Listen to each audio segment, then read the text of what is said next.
presentasinya. Saya awali dulu. Assalamualaikum warahmatullahi wabarakatuh. Selamat pagi Pak Tanda. Selamat pagi Pak Tanda, selamat pagi teman-teman semua.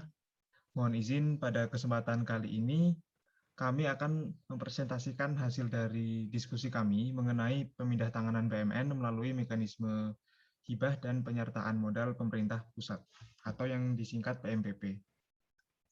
Sebelum masuk ke materi, izinkan kami memperkenalkan diri terlebih dahulu. Kami dari kelompok 1 yang beranggotakan Andito Akbar absen 4, Bintang Jevera absen 9, Krisya Kire. Andito Akbar mana? Andito Akbar. Halo, aku Andito Akbar gitu ya. Coba. Ya. Coba. Masih di mute, Pak. Oke, harus ada gaya menyapanya ya misalnya. Halo, aku Andito Akbar dari Mateka mana lah gitu ya. Pokoknya buat asik gitu ya. Oke. Mulai lagi, Pin. Oke. Teman-teman, saya Andito Akbar dari Karanganyar, Jawa Tengah, kelompok 1. Semoga menikmati. Cik. Asik. Selanjutnya saya sendiri, Bintang Jevera Ratanca dari Banjarnegara, Jawa Tengah. Lalu ada Krisya Kire. Saya Krisya Kire Barani, absen 10 dari Prabu Muli, Sumatera Selatan. Oke.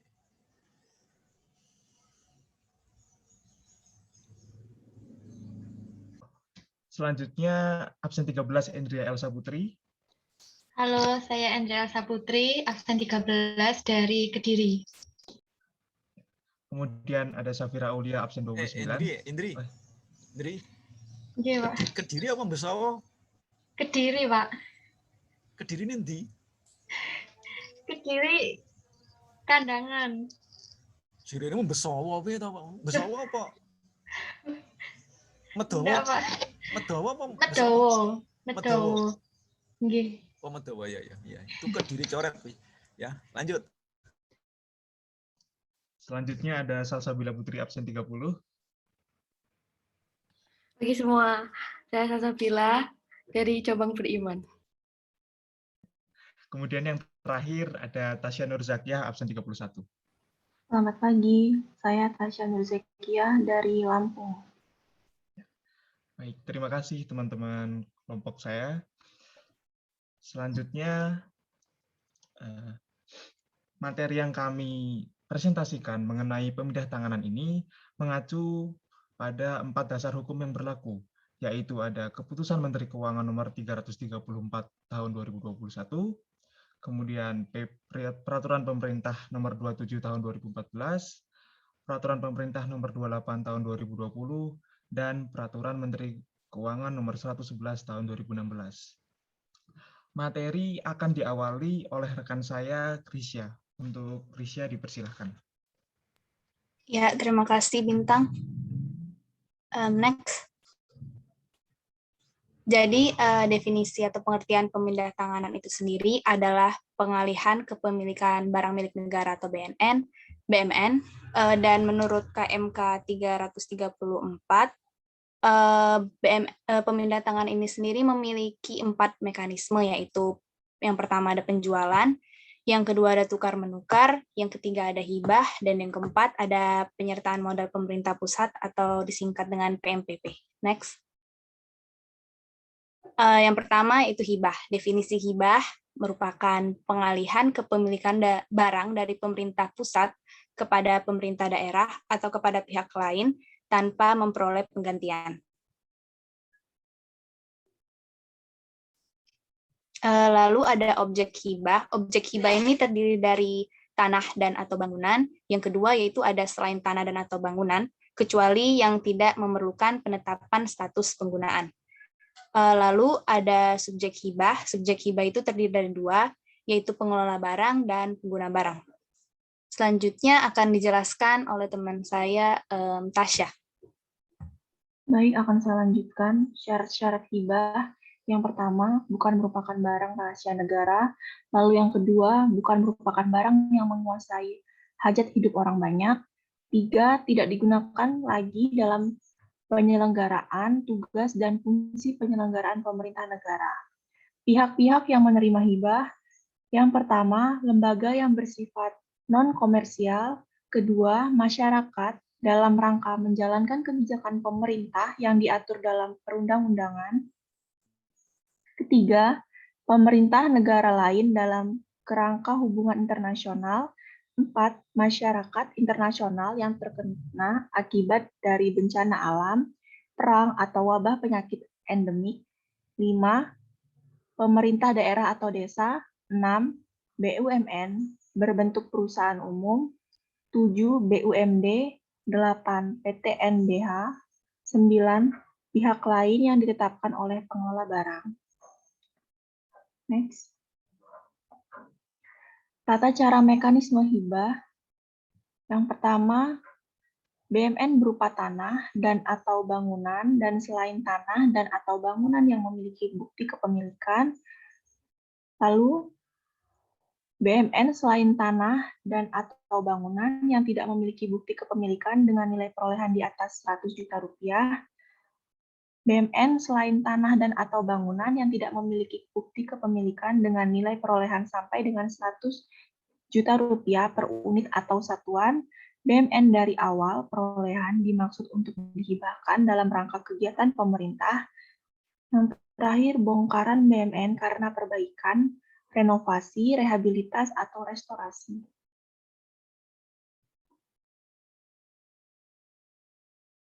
BMN berupa tanah dan atau bangunan, dan selain tanah dan atau bangunan yang memiliki bukti kepemilikan.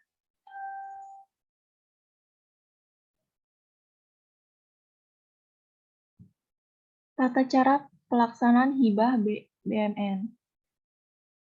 Dalam KMK 334/KMK 1 tahun 2021. BMN berupa tanah dan atau bangunan, dan selain tanah dan atau bangunan yang memiliki bukti kepemilikan. Yang pertama, Kepala Biro melakukan penelitian. Lalu, Kepala Biro meminta konfirmasi dan klarifikasi tertulis kepada KPD. KPD membentuk tim persiapan hibah. Hasil penelitian tim itu berupa berita acara hasil penelitian. Selanjutnya, KPB mengajukan usulan hibah kepada PB melalui Sekre Unit, Eselon 1, Sekre, LRSW, Kepala Biro Umum. Lalu melakukan analisis dan penelitian. Selanjutnya, usulan ditindaklanjuti, PB meminta permohonan hibah untuk menyampaikan SPK. Selanjutnya, PB mengajukan usulan permohonan persetujuan hibah ke pengelola barang. Selanjutnya, pengelola barang menerbitkan persetujuan penandatanganan naskah antara PB dengan penerima hibah. Kemudian, serah terima barang dituangkan dalam BASP. Penyusunan naskah hibah oleh PB dengan penerima hibah. Selanjutnya, Kepala Biro menyampaikan perintah penetapan keputusan penghapusan ke Sekre Unit Eselon 1, Sekre NLSW, Kepala Biro Umum. Lalu menetapkan keputusan penghapusan BMN maksimal 2 bulan sejak BAS ditandatangani. KPB menghapus BMN dari daftar barang KPB maksimal 10 hari sejak keputusan ditandatangani. KPB menyampaikan laporan pemindatanganan dan penghapusan maksimal 1 bulan sejak keputusan penghapusan ditetapkan. Dan yang terakhir, perubahan daftar barang pengguna akibat penghapusan dicantumkan dalam laporan semesteran dan laporan tahunan PB atau KPB Kemenq. Next. Ini untuk BMN selain tanah dan atau bangunan yang tidak memiliki bukti kepemilikan dengan nilai perolehan di atas 100 juta akan dijelaskan oleh rekan saya. Terima kasih. Terima kasih Tasya. Baik, di sini saya akan melanjutkan materi mengenai tata cara pelaksanaan hibah terhadap BMN selain tanah atau bangunan yang tidak memiliki bukti kepemilikan dengan nilai perolehan di atas 100 juta rupiah. Next slide. dimulai dari sekretaris unit eselon 1 atau sekretaris Lembaga Nasional Single Window atau Kepala Biro Umum melakukan penelitian terhadap data BMN yang sudah diusulkan menjadi objek hibah serta meneliti alasan dan dasar apa pertimbangan permohonan hibah tersebut. Selanjutnya, sekretaris unit eselon 1 atau Kepala Biro Umum meminta konfirmasi dan klarifikasi tertulis kepada kuasa pengguna barang atas permohonan hibah BMN tersebut. Selanjutnya, kuasa pengguna barang membentuk tim persiapan hibah. Kemudian hasil penelitian tim ditulis dalam berita acara hasil penelitian. Penelitian itu dilakukan untuk meneliti BMN secara administratif. Kemudian tim persiapan hibah juga melakukan penelitian apakah BMN ini sudah tidak digunakan lagi untuk mendukung tugas atau fungsi pemerintah. Selanjutnya, kuasa pengguna barang mengajukan usulan hibah ke Sekretaris Unit Eselon 1 atau Kepala Biro Umum.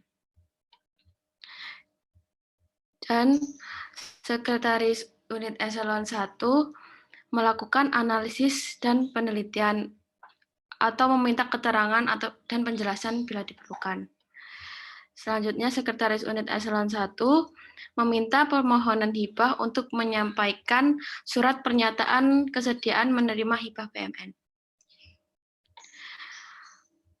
Dan dilanjutkan dengan mengajukan usulan permohonan persetujuan hibah kepada PB disertai dengan hasil analisis dan penelitian yang dilakukan oleh Sekretaris atau Kepala Biro Umum, serta permohonan hibah yang diajukan oleh kuasa pengguna barang, beserta melampirkan kelengkapan dokumen pendukung.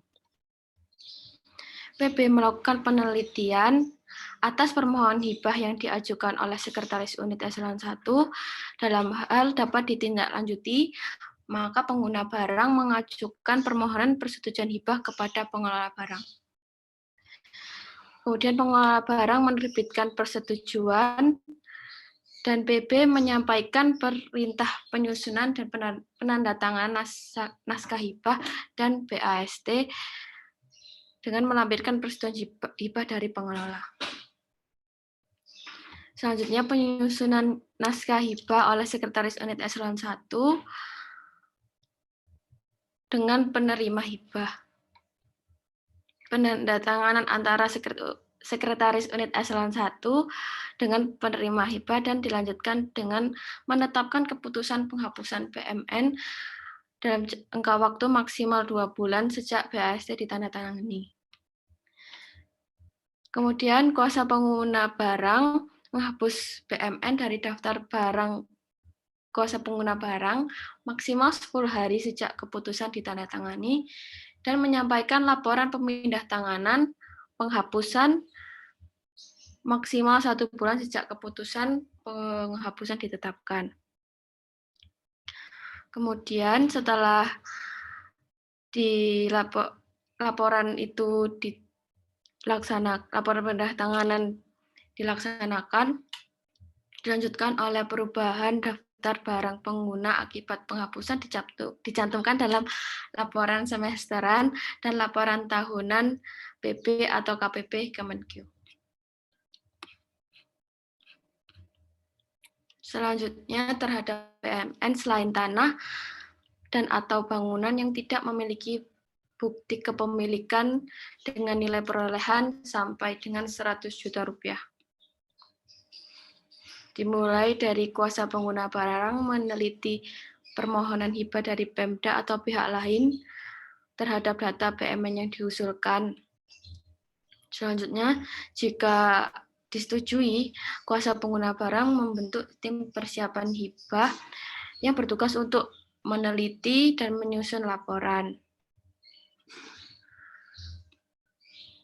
Selanjutnya, yang keempat, Hasil penelitian tim dituangkan dalam berita acara hasil penelitian dan dilaporkan kepada kuasa pengguna barang.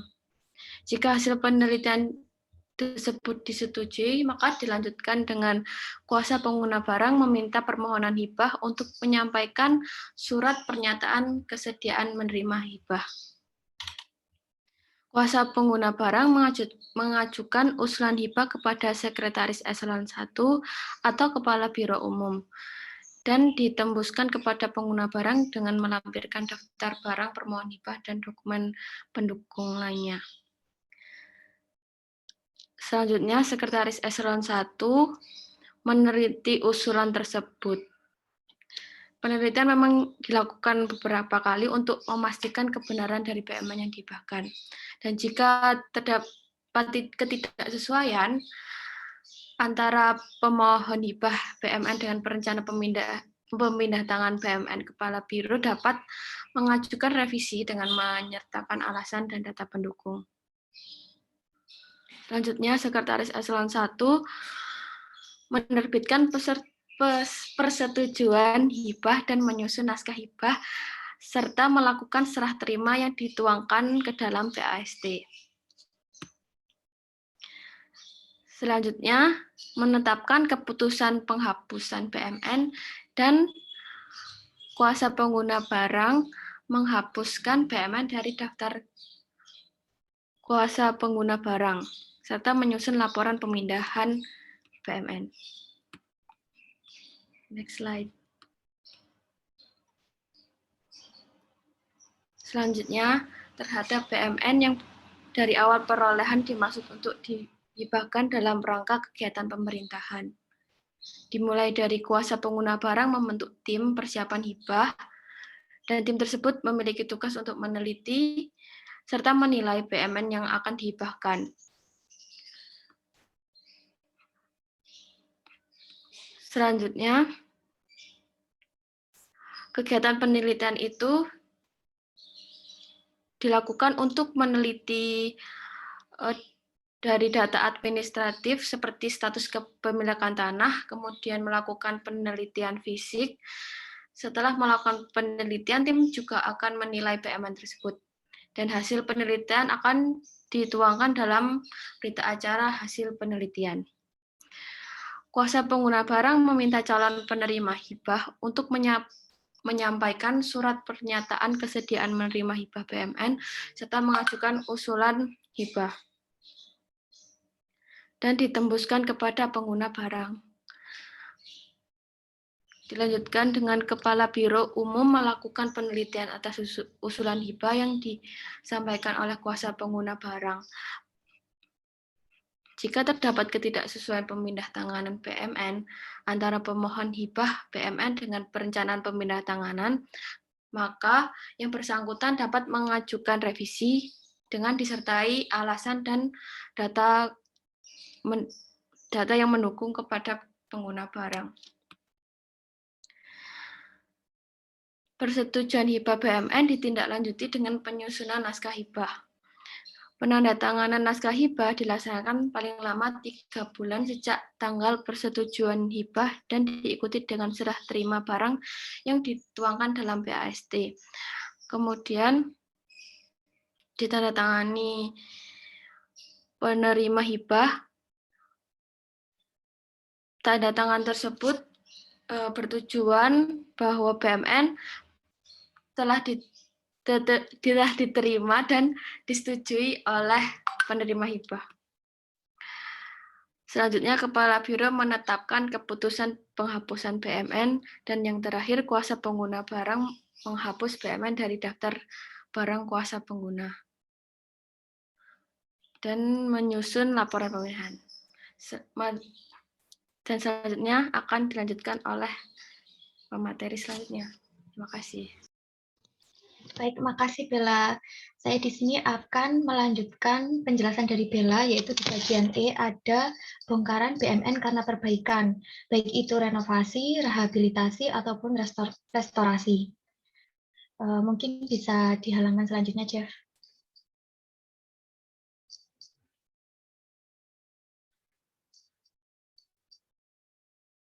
Next slide aja. Nah, ini adalah alur singkatnya, dibagi dalam 8 alur. Yang pertama, KPB akan melakukan penelitian atas permohonan hibah bongkaran, baik itu dari Pemda maupun pihak lain. Nah, yang kedua, KPB dalam keadaan permohonan hibah bongkaran tadi dapat ditindaklanjuti, maka KPB akan membentuk tim persiapan hibah. Nah, hasil dari penelitian tim persiapan hibah itu akan dituangkan dalam berita acara hasil penelitian. Kemudian, dalam hal hasil penelitian tadi ditindaklanjuti juga, maka KPB akan meminta si pemohon untuk menyampaikan SPK atau surat pernyataan kesediaan menerima hibah bongkaran yang telah ditandatangani di atas materai. Kemudian, KPB akan mengusulkan hibah bongkaran BMN ke Sekre yang ditembuskan ke pengguna barang. Setelah itu, di alur yang ke-6, si Sekre tadi akan melakukan penelitian terlebih dahulu. Kemudian baru akan menerbitkan persetujuan yang disusul dengan penyusunan naskah hibah bongkaran. Nah, kemudian dilakukan penandatanganan naskah hibah maksimal dalam jangka waktu 3 bulan sejak tanggal persetujuan, diikuti dengan serah terima barang yang dituangkan dalam berita acara serah terima. Kemudian alur terakhir ada Sekre menyampaikan laporan pelaksanaan hibah di sini dalam kurun waktu maksimal 1 bulan sejak penandatanganan berita acara serah terima hibah bongkaran, di mana laporan tersebut akan disampaikan ke PB atau pengguna barang dan ditembuskan ke KPB beserta dengan lampiran dokumen kelengkapan, baik berupa fotokopi naskah dan berita acara serah terima hibah bongkaran. Halaman selanjutnya. Nah, kemudian kita beralih ke penyertaan modal pemerintah pusat atau PMPP. Definisi PMPP itu adalah pengalihan kepemilikan BMN yang semula merupakan kekayaan yang tidak dipisahkan, kemudian dialihkan menjadi kekayaan yang dipisahkan untuk diperhitungkan sebagai modal ataupun saham negara dan daerah pada BUMN, BUMD, atau badan hukum lain yang dimiliki oleh negara. Selanjutnya akan dijelaskan oleh rekan saya. Terima kasih. Baik, terima kasih. Di sini saya akan melanjutkan presentasi berikut, yaitu terhadap objek PMPP. Objek PMPP ada 3, yaitu yang pertama tanah dan atau bangunan yang berada pada pengelola barang. Yang kedua yaitu tanah dan atau bangunan yang dari awal pengadaannya direncanakan untuk disertakan sebagai modal pemerintah pusat sebagaimana yang tercantum dalam dokumen penganggarannya. Serta yang ketiga ada selain tanah dan atau bangunan.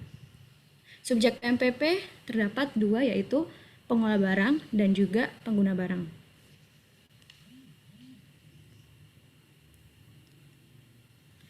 Terdapat pertimbangan PMPP untuk BMN yang dari awal pengadaannya sesuai dengan dokumen penganggaran diperuntukkan bagi BUMN, BUMD, dan atau badan hukum lainnya yang dimiliki negara dalam rangka penugasan pemerintah. Yang kedua, BMN jika lebih optimal apabila dikelola oleh BUMN, BUMD, atau badan hukum lainnya yang dimiliki negara, baik yang sudah ada maupun yang akan dibentuk. Nah, untuk pihak yang menerima PMPP terdapat BUMN, BUMD, badan hukum lainnya yang memiliki negara termasuk badan usaha yang terdapat kepemilikan pemerintah pusat di dalamnya.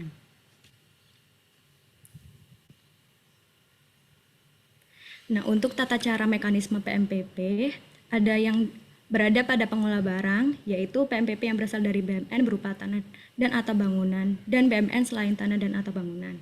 Dan juga ada yang berada pada pengguna barang, yaitu PMPP yang berasal dari BMN berupa tanah dan atau bangunan, dan atau selain tanah dan atau bangunan yang berada pada pengguna barang yang dari awal pengadaannya direncanakan untuk dijadikan sebagai PMPP. Lalu ada juga PMPP yang berasal dari BMN berupa tanah dan atau bangunan, dan PMPP yang berasal dari BMN selain tanah dan atau bangunan.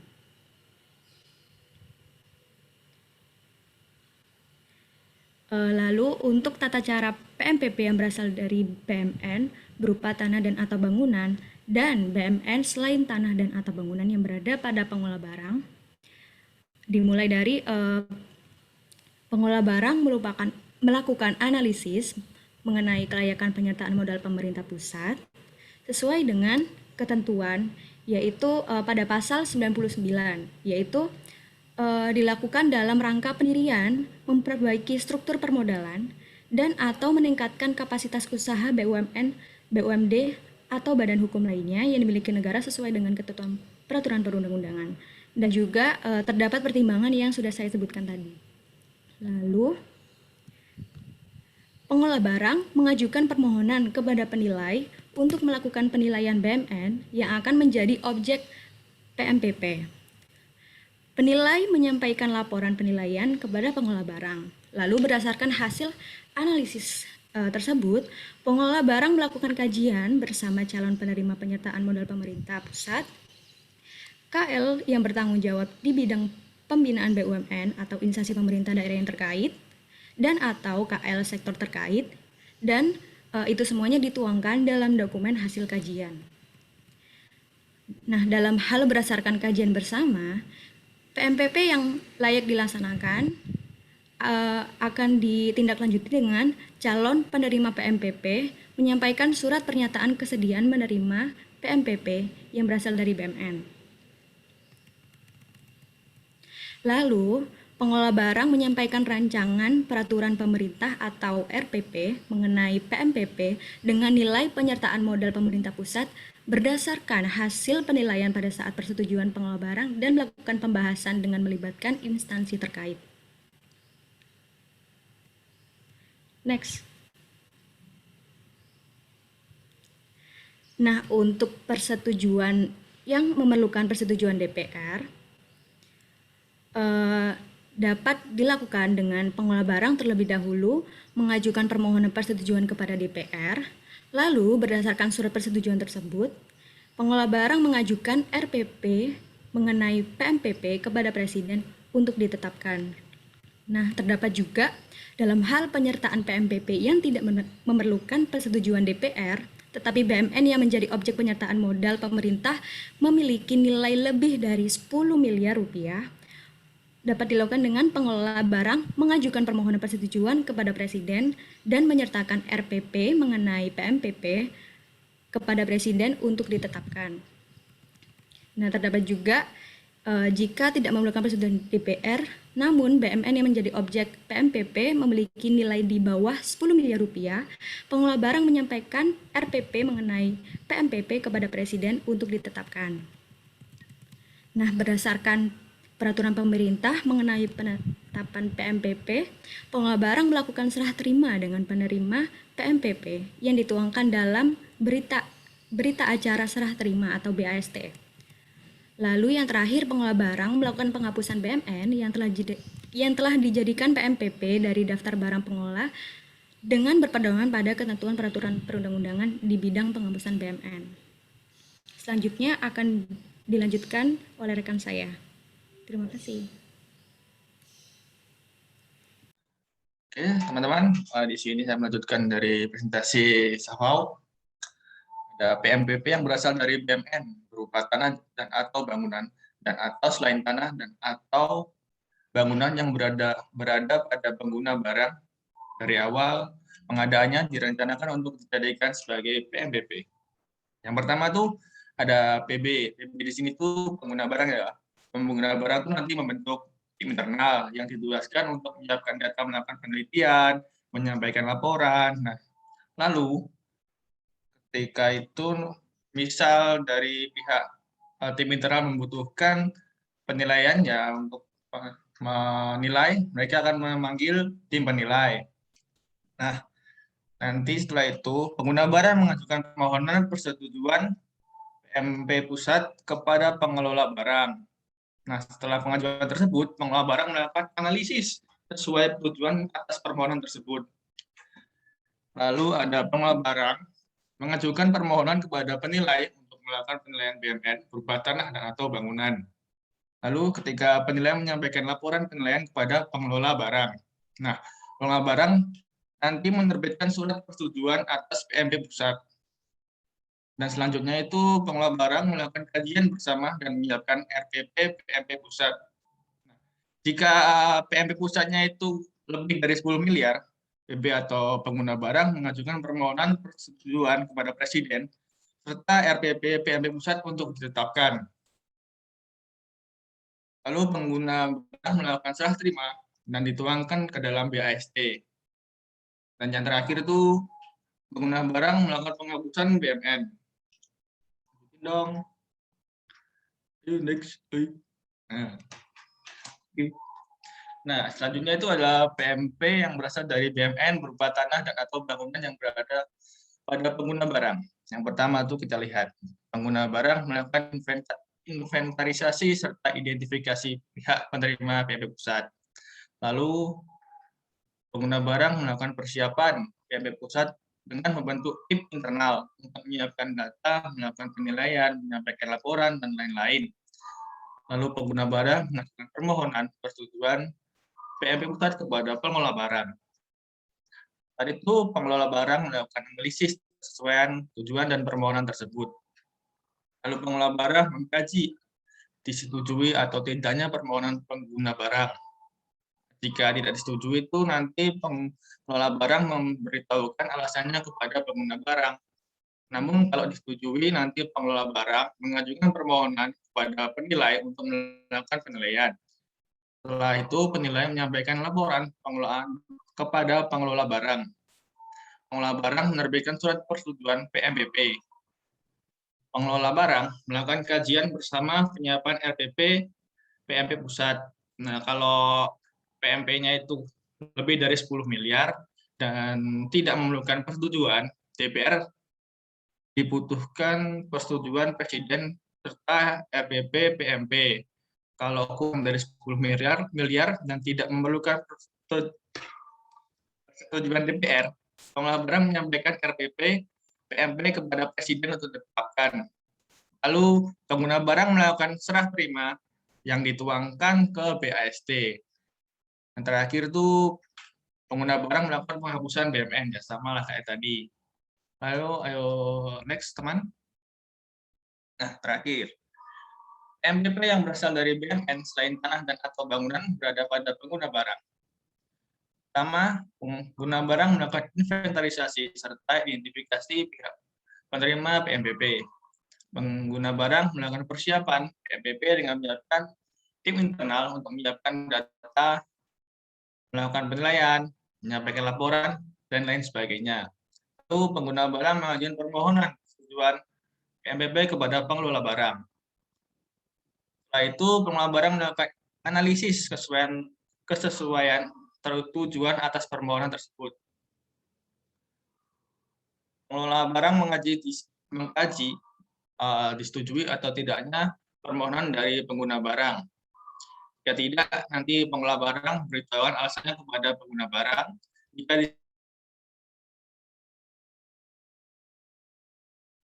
pengelola barang melakukan kajian bersama penyiapan RPP PMP pusat. Jika lebih dari 100 miliar, diperlukan persetujuan DPR dan RPP kepada Presiden untuk ditetapkan. Lalu jika kurang, terbalik. Lebih dari 10 miliar sampai dengan 100 miliar, pengelola barang mengajukan persetujuan kepada Presiden serta RPP PMP. Lalu kalau kurang dari 10 miliar tuh pengelola barang menyampaikan RPP PMP kepada Presiden untuk ditetapkan. Lalu ada pengelola barang melakukan serah terima yang dituangkan dalam BAST. Sehingga nanti pengguna barang akan melakukan penghapusan BMN. Nah, terima kasih, mungkin itu presentasinya. Karena tadi awal dibuka oleh Bintang, saya akan kembalikan kepada Bintang. Baik, terima kasih untuk pemaparan oleh rekan-rekan saya. Selanjutnya, apakah ada pertanyaan mengenai presentasi kali ini?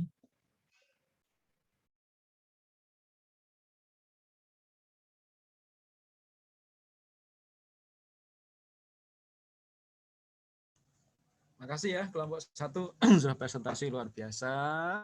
Ayo sekarang teman-teman yang lain mau mengkritisi, mau ngasih masukan, mau nyumbang lagu, terserah. Ayo, silakan.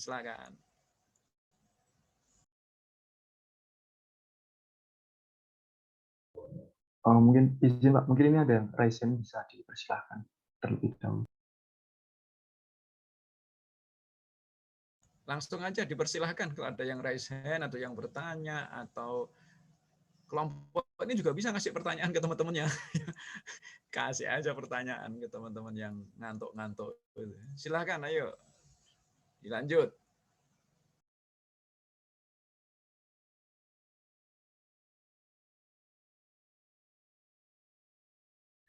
Izin bertanya.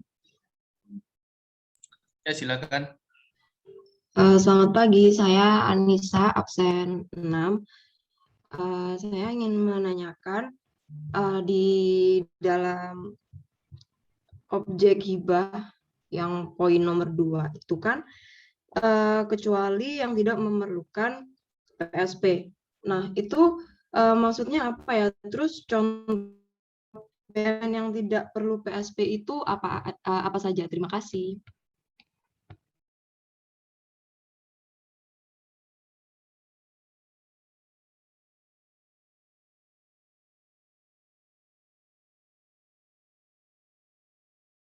Izin Pak Tanda. Halo. Iya. Ini ada batasan pertanyaan nggak ya Pak dari teman-teman? Maksudnya piye? Batasan piye? Maksudnya dibatasin gitu nggak Pak? Maksudnya kan ini pertanyaan banyak banget nih, hampir ada 10 orang. Ya, kamu jawab semua itu ya. Oh gitu ya Pak. Ini tanggung jawab, masa orang bertanya nggak boleh kan ya. Nanti terserah kamu lah. Ya ini kan kelas kamu ya. Pokoknya sampai gempor juga apa-apa ya. Tapi misalnya kalau dari kelompok kami membatasi boleh nggak Pak? Dibuka dulu sih. Boleh. Ya, satu aja lah yang bisa dijawab misalnya, atau teman-teman yang sudah kamu setting kan juga bisa kan yang bertanya gitu. Baik Pak. Udah, pokoknya terserah kelompok kamu, tapi seketika waktu masih akan dioptimalkan gitu ya. Baik Pak. Silakan. Terima kasih Pak. Bintang. Ya, izin sebelumnya teman-teman, kalau dari ketentuan kelompok kami ini, untuk saya bukanya 2 pertanyaan dulu. Udah Anissa yang pertama ya, Sico. Nah sekarang satu lagi. Nanti baru kita jawab dulu untuk sesi pertama, baru nanti dibuka untuk sesi selanjutnya.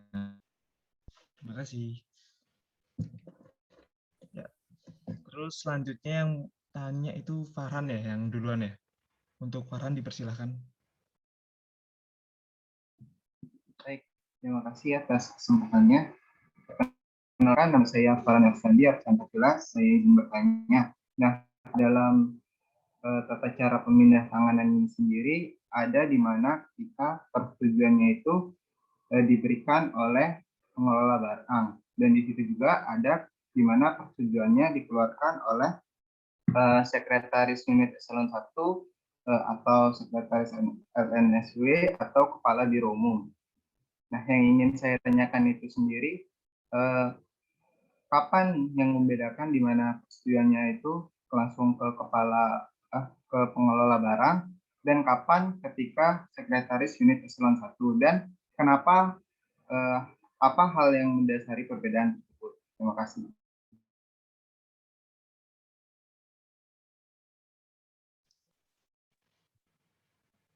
Baik, terima kasih Farhan atas pertanyaannya. Jadi untuk sesi pertama kita tutup dulu. Buat teman-teman yang nanti mau nanya lagi, boleh biar adil gitu, biar fair cepat-cepatnya. Ya, terima kasih.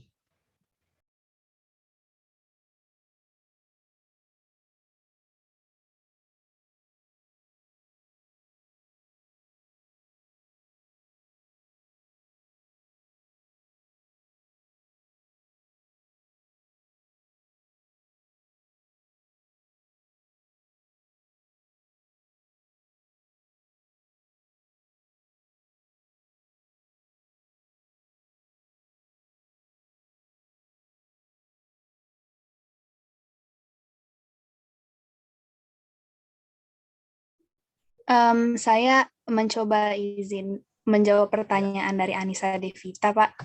Ya, jadi kalau jangan sampai ngeblank, jangan sampai diem ya, pokoknya disaut aja.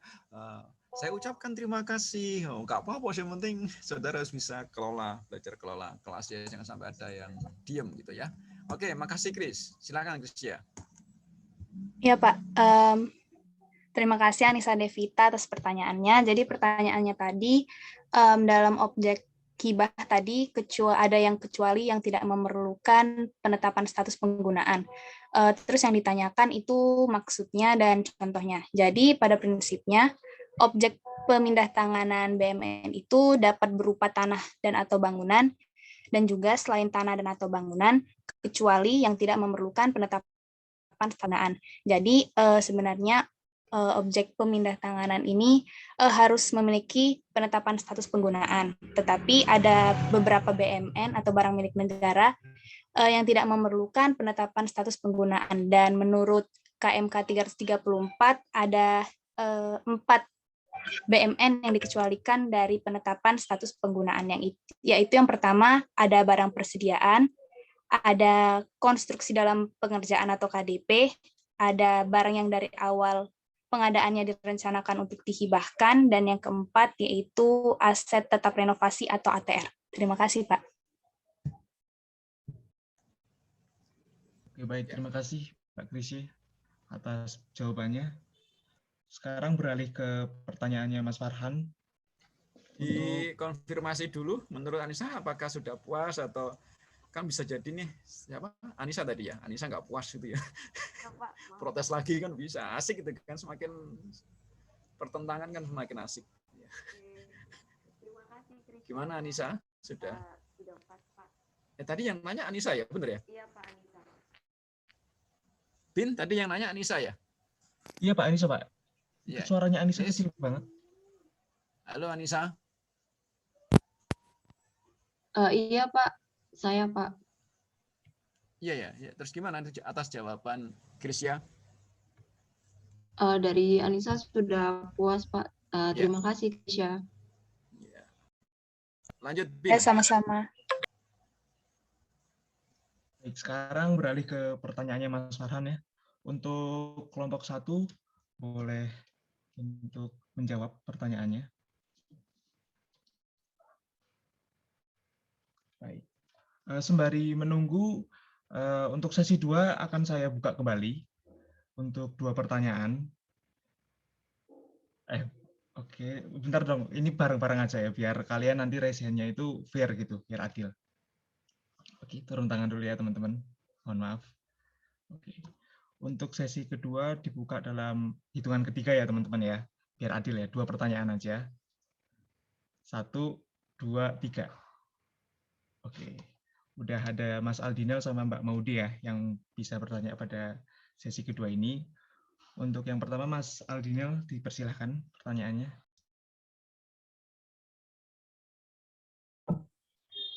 Baik, terima kasih kelompok 1 atas kesempatan yang diberikan. Jadi untuk pertanyaan dari saya, tadi kan di tata cara pelaksanaan hibah itu kan ada pengguna barang mengajukan usulan permohonan persetujuan hibah ke pengelola barang. Nah, yang jadi pertanyaan saya ini, bagaimana pertimbangan dari pengelola barang untuk menyetujui permohonan dari pengguna barang tersebut? Apakah ada pertimbangannya sehingga bisa ditolak, bisa disetujui? Itu saja yang mau saya tanyakan. Terima kasih. Baik, Mas Aldinel. Terima kasih atas pertanyaannya. Selanjutnya untuk Mbak Maudi, dipersilahkan. Baik, terima kasih. Kelompok 1, saya ingin bertanya, dalam praktik hibah itu mungkin nggak terjadi permasalahan seperti sertifikat tanah atau bangunannya itu belum ada, terus dokumen hibahnya itu nggak lengkap, atau dari objek hibahnya itu sendiri belum dilakukan penetapan status penggunaan. Nah, kalau misalnya mungkin terjadi atau pernah terjadi, kira-kira solusi dari permasalahannya itu bagaimana ya? Terima kasih. Baik, terima kasih Mbak Maudi atas pertanyaannya. Selanjutnya saya balikan ke kelompok 1 untuk menjawab. Silahkan Mbak Safal. Izin, tadi untuk pertanyaan Aldiniel, pertimbangan untuk pengelola barang ya, menyetujui pengguna barang untuk melakukan hibah.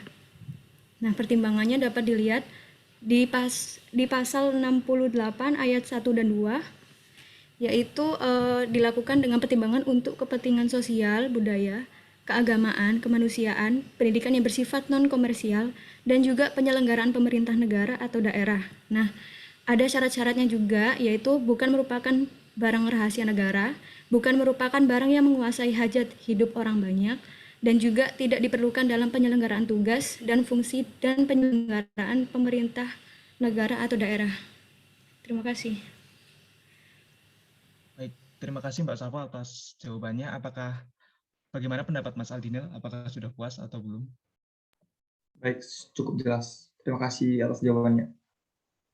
Ya, baik. Terima kasih atas jawabannya. Silakan kelompok 1 untuk menjawab kembali.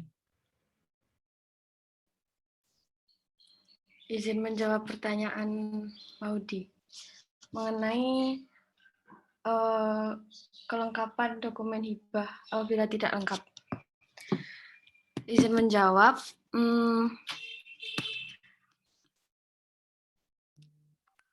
Sebentar. Ya, menurut saya apabila kelengkapan dokumen hibah itu belum lengkap, itu belum bisa ditindaklanjuti oleh kuasa pengguna barang. Dan kuasa pengguna barang itu dapat mengembalikannya kepada tim yang dibentuk tadi, tim persiapan hibah, untuk melengkapi dan merevisi kelengkapan dari usulan hibah tadi, dokumen usulan hibah tadi. Karena yang bertugas untuk menyiapkan kelengkapan dokumen itu dari tim persiapan hibah. Terima kasih. Baik, terima kasih atas jawabannya Mbak Salsabila. Bagaimana dengan Mas Farhan? Apakah puas dengan jawabannya? Tadi pertanyaannya Maudi. Oh iya, Maudi, sorry. Pak Maudi gimana? Baik, sudah cukup jelas. Terima kasih. Ya, terima kasih Mbak Maudi atas kepuasannya ya. Sekarang untuk yang tadi sesi pertama kan masih ada satu pertanyaan dari Mas Farhan yang belum kejawab. Sepertinya dari kelompok 1 masih kebingungan untuk mencari jawabannya. Jadi untuk pertanyaan Mas Farhan ini saya lempar saja ke teman-teman semua yang di kelas ini ya, kelas 501 untuk menjawab. Jadi siapapun yang mau menjawab dipersilahkan sekarang. Jika ada boleh langsung open mic aja. Atau mau diulang pertanyaannya? Mungkin siapa tahu tadi ada yang masih kurang paham atau diulang Mas Farhan?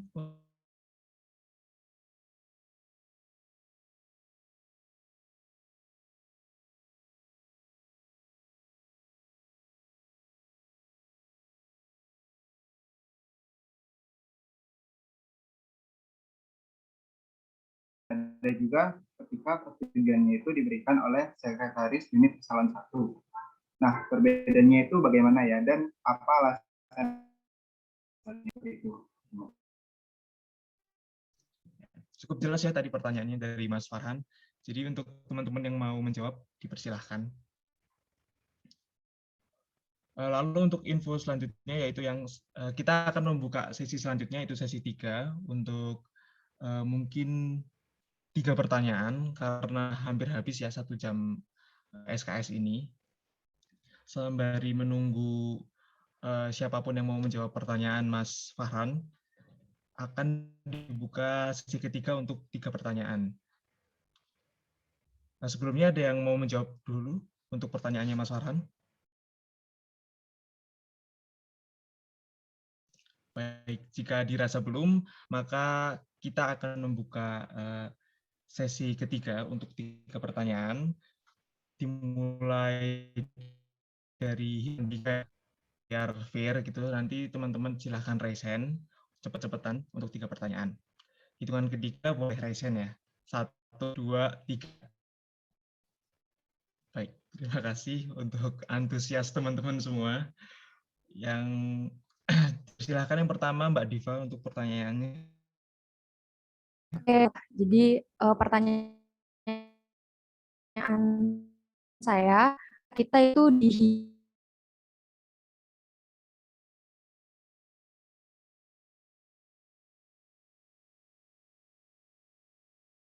mungkin sekian, terima kasih.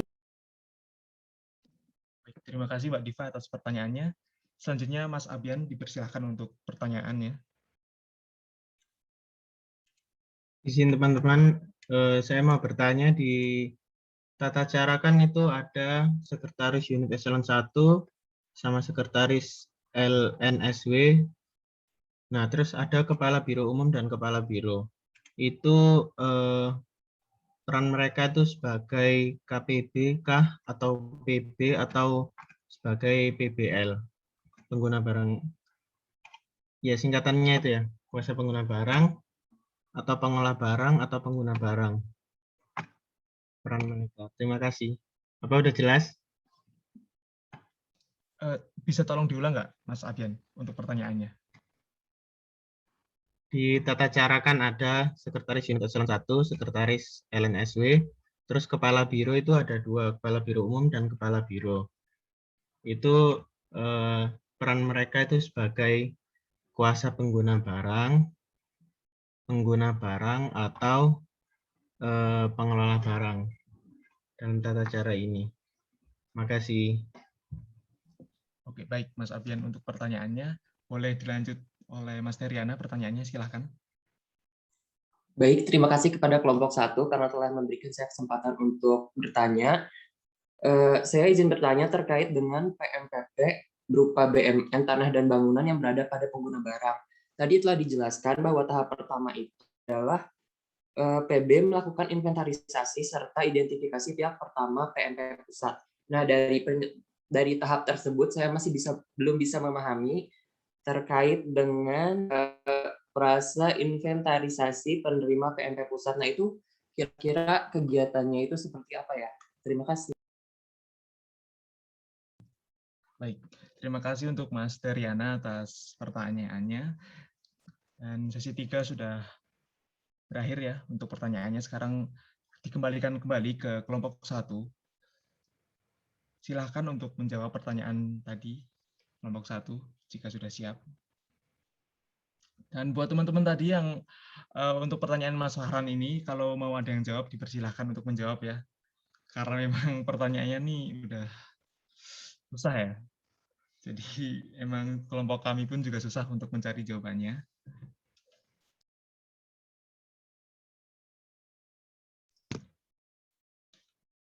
Ya, gimana teman-teman untuk kelompok 1? Silakan untuk menjawab pertanyaannya Mas Terry atau Mas Abian atau Mbak Diva terlebih dahulu.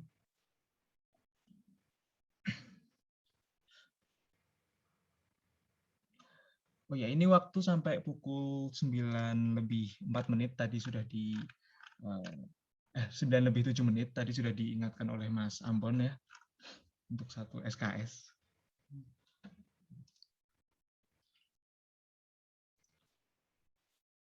.501 ini aktif banget ya ternyata ya.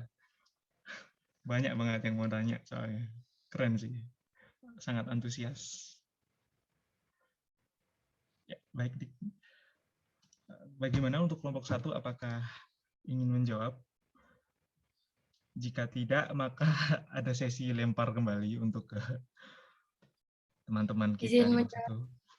Baik, terima kasih Mbak Bila, dipersilahkan. Izin menjawab pertanyaan dari Mbak Diva tadi tentang kenapa dalam mekanisme hibah tidak ada penilai publik dan penilai pemerintah. Menurut kelompok kami, tambahan penilai itu bersifat opsional. Jadi kita tuh bisa membentuk tim tambahan untuk menilai, dan itu dibuka untuk publik dan penilai publik dan penilai pemerintah. Itu menurut saya tambahan anggota tim penilai itu melihat BMN-nya itu seperti apa dulu. Kalau BMN-nya memang tidak perlu memerlukan tambahan tim penilai juga itu tidak usah ditambah.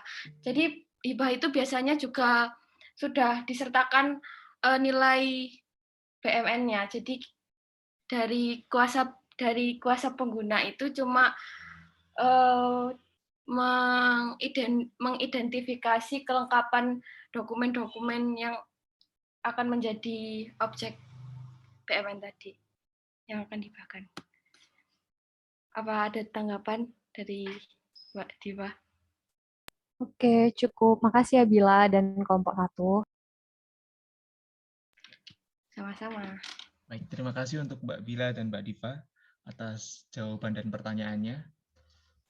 Dipersilakan untuk kelompok 1 kembali. Jika ingin menanggapi pertanyaan kurang Mas Abian sama Mas Terry ya, silahkan untuk menanggapi.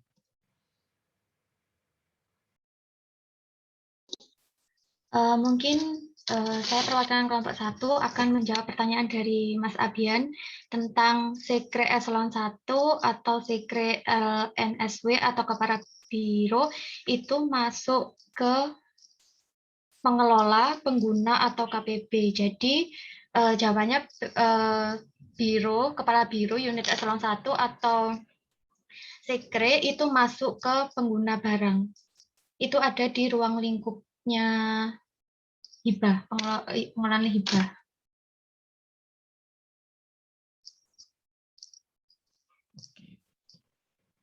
Terima kasih Mbak Elsa atas jawabannya. Bagaimana dengan pendapat Mas Abian? Apakah sudah puas?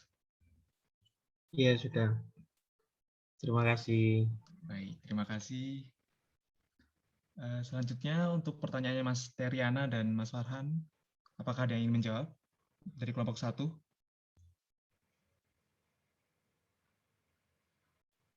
Oke. Sepertinya dari kelompok kami masih mengalami kendala ya, masih mencari-cari jawabannya juga. Jadi untuk pertanyaan Mas Teriana dan Mas Farhan, kami lempar kembali kepada teman-teman semua dari 501. Jadi siapapun yang mau menjawab, silahkan saja. Izin mencoba menjawab. Silakan Mas Bima. Jadi sini saya izin mencoba menjawab pertanyaan dari Mas Farhan ya. Kalau nggak salah pertanyaan itu, kenapa ada yang perlu persetujuan dari pengelola barang, kenapa ada yang dari kepala biro umum. Nah di sini kan tadi udah dijelaskan juga kalau kepala biro umum itu kan merupakan pengguna barang ya. Nah, kalau kita baca lagi KMK-nya, yang disetujui, yang perlu persetujuan dari pengelola barang itu adalah tanah atau bangunan, dan selain tanah atau bangunan yang memiliki bukti kepemilikan. Nah, di sini kan karena dia udah memiliki bukti kepemilikan, jadi itu kan itu dikelola sama si pengelola barang, apalagi tanah dan bangunan. Nah, yang untuk kepala biro umum yang merupakan pengguna barang itu hanya berwenang di tanah atau bangunan atau selain tanah atau bangunan yang tidak memiliki bukti kepemilikan, dan itu juga di bawah 100 juta. Mungkin karena itu nilainya masih relatif kecil, makanya diserahkan persetujuannya ke pengguna barang. Mungkin seperti itu. Terima kasih. Baik, terima kasih untuk Mas Bima jawabannya. Bagaimana tanggapan Mas Farhan? Apakah sudah dapat diterima jawabannya? Jawabannya sudah cukup jelas. Terima kasih, Bima. Ya, baik, terima kasih Mas Farhan. Untuk yang terakhir ya, pertanyaannya Mas Teriana belum dapat dijawab. Apakah ada yang mau mencoba menjawab dari teman-teman atau kelompok 1? Izin mencoba menjawab. Baik. Tapi maaf kalau salah. Jadi inventarisasi tadi adalah kegiatan untuk melakukan pendataan, pencatatan, dan pelaporan hasil pendataan barang milik negara atau daerah. Nah, sedangkan untuk identifikasi pihak penerima pernyataan modal pemerintah pusat tadi, kelompok kami sudah menyebutkan pihak apa saja yang dapat menerima PMPP. Terima kasih. Baik, terima kasih Mbak Safira atas jawabannya. Bagaimana tanggapan Mas Teriana? Apakah sudah cukup jelas dengan jawabannya? Baik, terima kasih atas jawabannya kepada kelompok kelompok 1. Sudah bisa diterima. Baik, terima kasih. Baik, karena sudah hampir 1 SKS, waktunya tinggal 4 menit lagi. Oleh karena itu, kami akan tutup. Sebelum kami tutup, kami meminta maaf atas kekurangan jawaban kami, kekurangan pengetahuan kami atas menjawab. Apabila ada salah kata, mohon dimaafkan karena kesempurnaan itu hanya milik Tuhan yang di atas. Terima kasih. Akan saya kembalikan kepada Pak Tanda. Terima kasih Bintang, kelompok 1, tepuk tangan untuk kelompok 1, luar biasa ya. Oke, teman-teman semua, menarik ya diskusi kita di awal ini. Saya berharap nanti ke depan lebih menarik lagi. Pertanyaannya berjubel sampai kelompok 1 pun tak sanggup menerima pertanyaan saudara-saudara sekalian ya. Oke. Berbicara tentang pemindah tanganan BMN, khususnya tadi tentang hibah ya. Hibah dan penyertaan modal pemerintah gitu ya. Kalau kita tarik-tarik teman-teman ke Undang-Undang Nomor 1 ya, di Undang-Undang Nomor 1 memang dimungkinkan atau dibolehkan adanya pemindah tanganan. Baik berupa tanah, bangunan maupun selain tanah dan bangunan.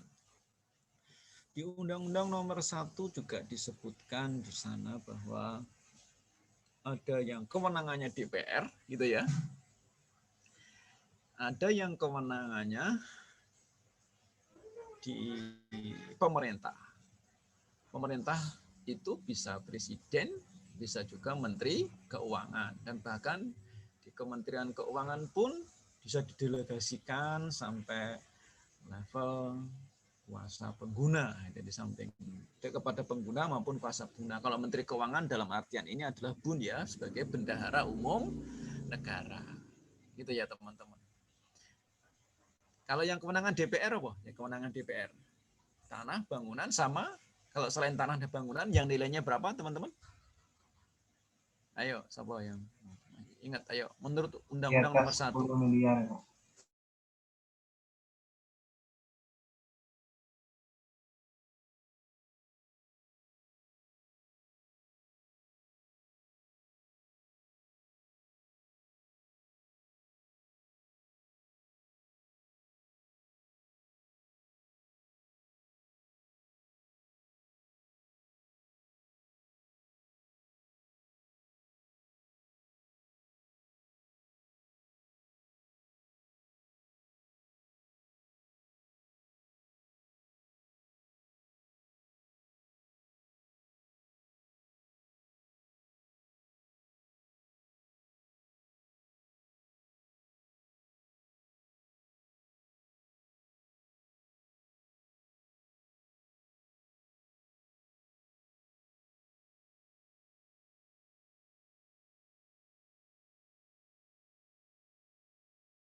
Bentar ya teman-teman.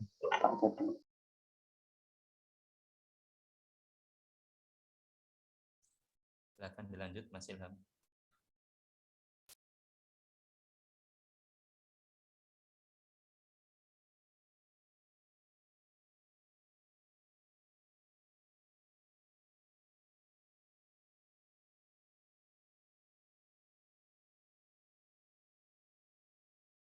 Menarik ya, tadi bicara tentang pemindah tanganan BMN. Sudah ada pertanyaan-pertanyaan. Tadi saya mengajukan pertanyaan yang kewenangan DPR ya, tanah bangunan sama selain tanah bangunan dengan nilai berapa yang harus mendapatkan persetujuan DPR teman-teman? 100 miliar. 100 miliar. Kalau 10 miliar sampai 100, kewenangan siapa? Presiden, Pak. Presiden. Di bawah 10? Pengelola, Pak. Pengelola. Dalam ini adalah Menteri Keuangan. Selaku BUN, selaku bendahara umum negara. Itu dideklar ya, itu dideklar di Undang-Undang Nomor 1. Namun ada pengecualian, ya kan? Iya enggak? Dikecualikan. Tanah, bangunan maupun yang di atas 100 miliar seharusnya itu kan kewenangan DPR, namun di dalam prakteknya dikecualikan. Contohnya untuk apa? Halo? Halo? Tanah dan bangunan itu pada dasarnya harus mendapatkan persetujuan DPR, tetapi ada tanah bangunan yang akan kita pindah tangankan kepada pihak lain, tetapi nggak perlu mendapatkan persetujuan DPR. Karena apa? Ayo. Siapa yang menjawabnya, ayo?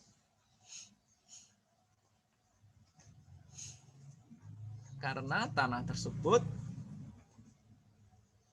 sudah dialokasikan Kepentingan umum. untuk kepentingan umum. Terus untuk apa lagi? Pegawai negeri, Pak. Tanah atau bangunan tersebut diperuntukkan bagi pegawai negeri. Terus? Tidak sesuai dengan tata wilayah dan karena tidak sesuai dengan RUTR. Ya, terus? Dikuasai negara, Pak. Apa? Dikuasai negara. Dikuasai negara. Berdasarkan putusan pengadilan, Pak. Berdasarkan putusan pengadilan yang berkekuatan hukum tetap. Ya, itu bisa. Nah, jadi memang tanah ini sudah ada yang diniatkan, ada yang sudah dari DIPA, gitu ya.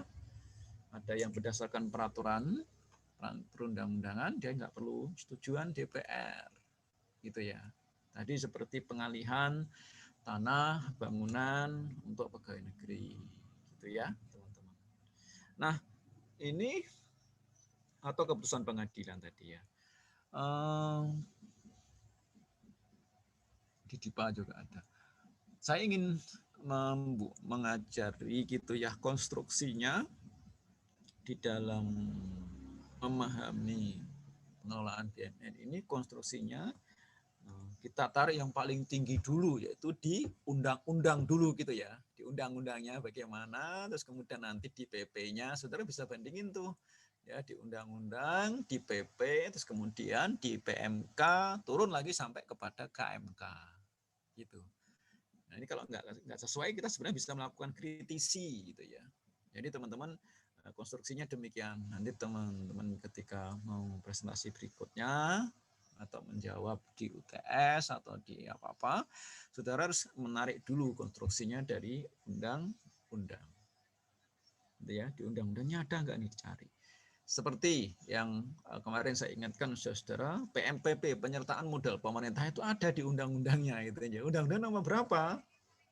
Nomor berapa, Rek? Undang-undang yang sedikit-sedikit nyinggung tentang pemindah tanganan BUMN dalam rangka penyertaan modal pemerintah. Di Undang-Undang Nomor 1 jelas, tetapi di Undang-Undang Nomor 17 itu sebenarnya juga ada. Ya, walaupun tidak secara eksplisit menyebut namanya pemindah tanganan, tapi disebutnya di situ penyertaan modal pemerintah sebagai kekayaan negara yang dipisahkan. Itu ya, teman-teman. Itu kan harus mendapatkan persetujuan DPR juga, gitu. Oke. Saya ingin melengkapi juga teman-teman bahwa kalau di KMK 334 kan tidak nyinggung-nyinggung tuh dia, tidak nyinggung-nyinggung bagaimana kalau keputusannya itu harus, keputusan pemindah tanganannya itu harus mendapatkan persetujuan daripada sampai ke Menteri Keuangan, sampai ke Presiden, bahkan sampai ke DPR. Karena memang KMK ini ngatur hanya di internal Kementerian Keuangan selaku apa? PB, KPB, PBL, atau apa? Halo.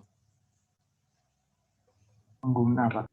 Sebagai PB, sebagai pengguna barang.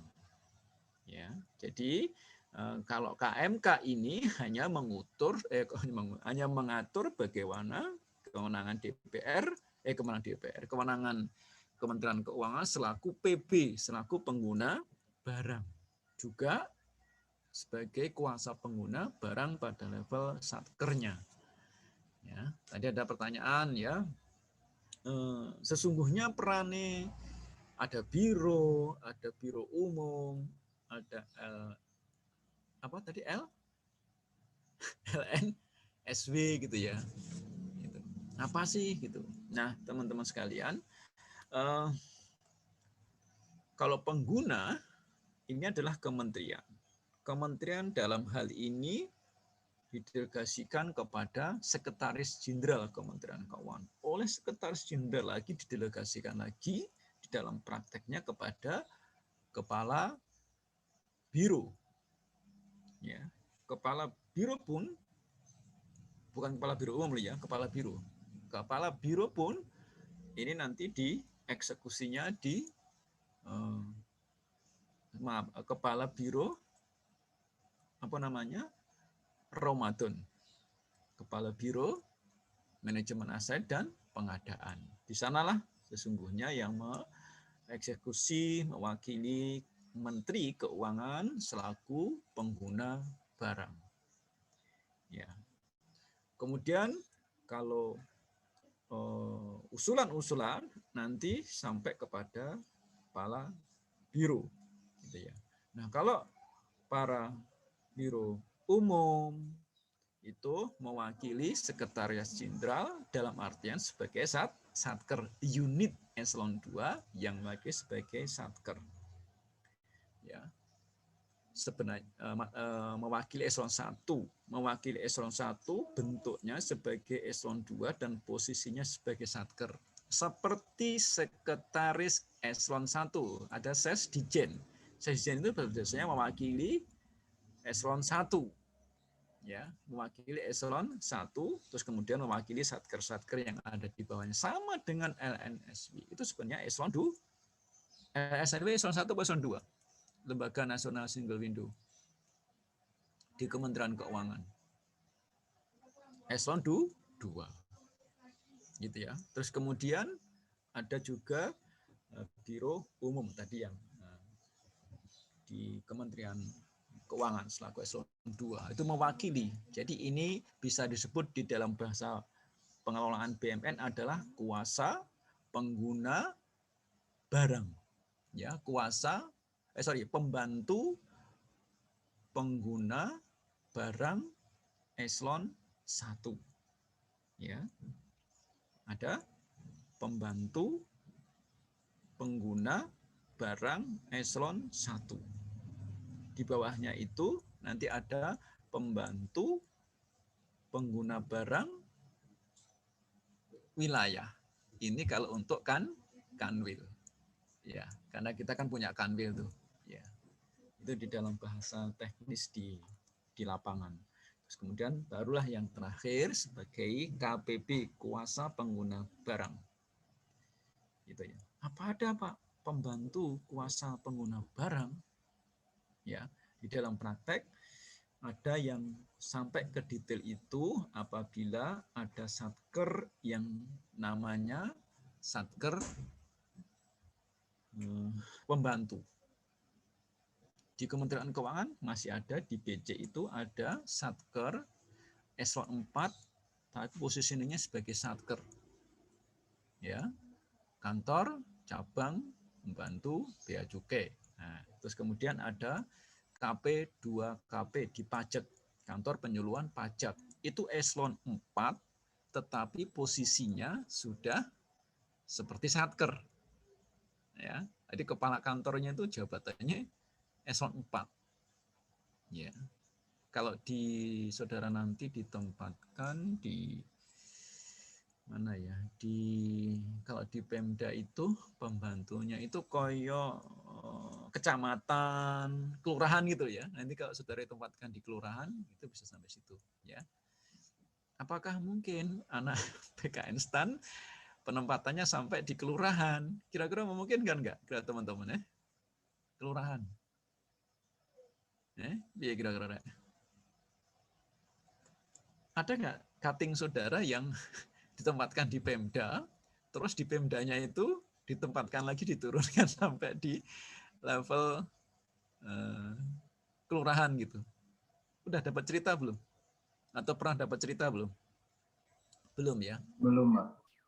Ya saya juga belum dapat cerita sih. Kalau yang saya tahu yang di Klaten itu ditempatkan di, ya ada yang di bagian keuangan, terus ada yang di bagian dinas, ya macam-macam lah gitu ya.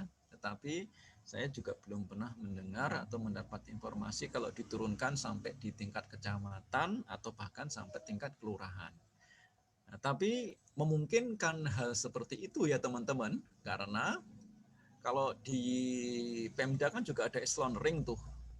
Sekretaris camat itu eselon 3. Ya, makanya kalau anak IPDN lulus, anak IPDN loh ya, itu sampai kepada sekretaris desa penempatannya. Sampai sekretaris desa, padahal anak IPDN loh. Anak IPDN itu di 3 atau di 4?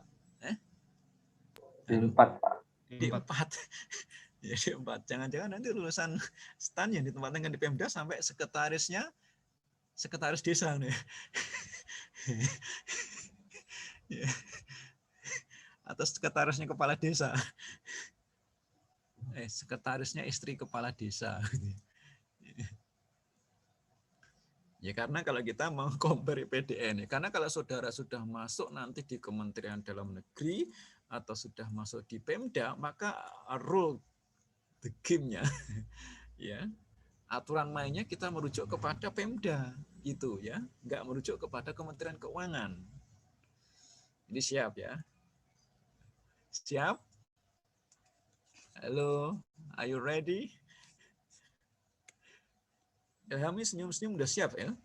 Kalau diminta suruh nanti misalnya disuruh milih itu milih kelurahan mana, Ilham? Ya, kelurahan yang dekat rumah saya. Yang Sepertinya kalau teman-teman ke kelurahan belum mau sih, kan saya yakin teman-teman di sini menghargai kemampuannya mereka. Mereka berusaha untuk menghargai dirinya sendiri. Ya, ada yang bisa lebih gitu, Pak. Menurut pendapat pribadi saya, Pak. Iya. Iya sih, tapi ya kuwi maksudku ketika nanti teman-teman ditempatkan misalnya ke Pemda, itu penempatannya terserah Pemdanya. Gitu loh ya. Kita nggak bisa milih gitu. Seperti saudara nanti misalnya nih, saudara ditempatkan di Direktorat Jenderal Kekayaan Negara. Nanti saudara penempatannya juga terserah di kepegawaiannya di JKN. Apakah ditempatkan di kantor pusat atau di KPKNL. Setelah sampai di KPKNL, nanti saudara pun juga tergantung kepala kantor. Apakah saudara ditempatkan di penilaian, di seksi penilaian, atau seksi BMN, atau seksi lelang. Gitu ya. Jadi supaya saudara mulai paham di kenyataan. Contoh saya ya, saya dulu kan lulus STAN penempatan pertama di Direktorat Jenderal Anggaran. Setelah di Direktorat Jenderal Anggaran di kantor pusat, itu hanya 1 tahun, karena OJT lah gitu ya. Kemudian saya ditempatkan di KPPN Pekanbaru. Ya, waktu itu namanya masih KPN. Sekarang menjadi KPPN Pekanbaru. Di sana saya ditempatkan lagi oleh kepala kantornya. Penempatannya di mana? Saya bagian absen, ngurusi absen. Ya. 3 tahun. Saya di Pekanbaru itu 3 tahun ngurusin absen. Gitu ya teman-teman. Jadi supaya nanti kita tidak underestimate dan tidak overestimate. Gitu ya. Supaya kita nggak kecewa atau nggak terlalu menderita atau nggak terlalu berbangga. Ya, karena kita akan menghadapi kenyataan. Gitu ya. Ini sudah menjadi pilihan. Ada juga teman saya yang sejak awal ditempatkan di pusat terus. Ada. Ya, ada. Jadi sejak lulus ditempatkan di pusat, sampai sekarang masih di pusat. Ada yang seperti itu. Ada yang di luar Jawa, terus sampai sekarang masih muter-muter di luar Jawa. Ada. Ya gitu ya teman-teman, supaya kita nanti bisa itu punya pengalaman seperti itu. Ada juga angkatan saya yang sekarang ini sudah pindah ke Pemda gitu ya. Jadi dulunya pegawai Kementerian Keuangan, karena dia ikut suaminya, akhirnya dia mengajukan pindah kepada pemerintah daerah. Sekarang menjadi pegawai Pemda. Begitu. Ya, jadi teman-teman, itulah gambaran nanti apa yang akan saudara dalamin, akan saudara jalani di dalam kehidupan ini.